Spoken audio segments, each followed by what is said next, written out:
They're the product of this wartime culture. This is one party that just has to turn out right. Here is target number 1 for the Reds. Who's in the bullseye? You are. So there was a brief moment after World War II when the Cold War didn't exist. We were at peace. But then, almost immediately, tension started to rise between these two great empires that had been allies to defeat the Nazis, but were now skeptical of each other. And senators were suddenly declaring that it was impossible to know where war begins and where it ends. The Soviet Union and its agents have destroyed the independence and democratic character of a whole series of nations in Eastern and Central Europe. And this is when all the intel people that had run the OSS, many of them who lived in Georgetown, by the way, start calling for the resurrection of the OSS, a centralized intelligence agency that we can use to fight this new global war with the Soviet Union. But no, say a bunch of other lawmakers, the Constitution wasn't designed for us to put so much power in the hands of men who are doing secret things. Doing this will result in a police state run by power-grabbing bureaucrats.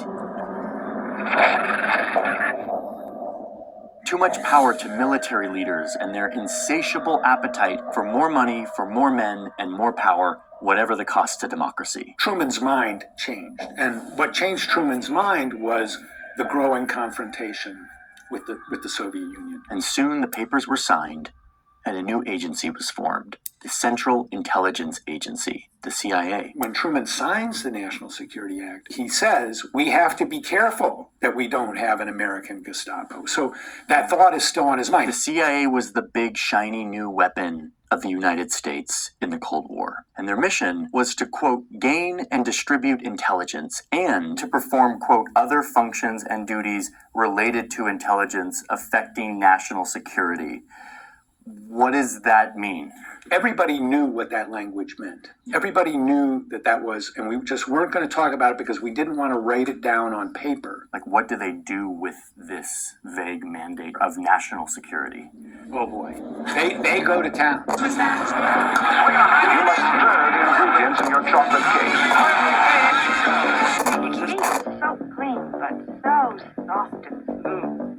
Operation Paperclip, 1945 to 1959. The Americans wanted to get those Nazi rocket scientists on their side so that they could develop their own rocket capacity. James Angleton, for example, protects a general under Hitler. CIA gets involved in the Italian elections, 1948. His thumb on the Italian democracy and makes sure that U.S. allies win.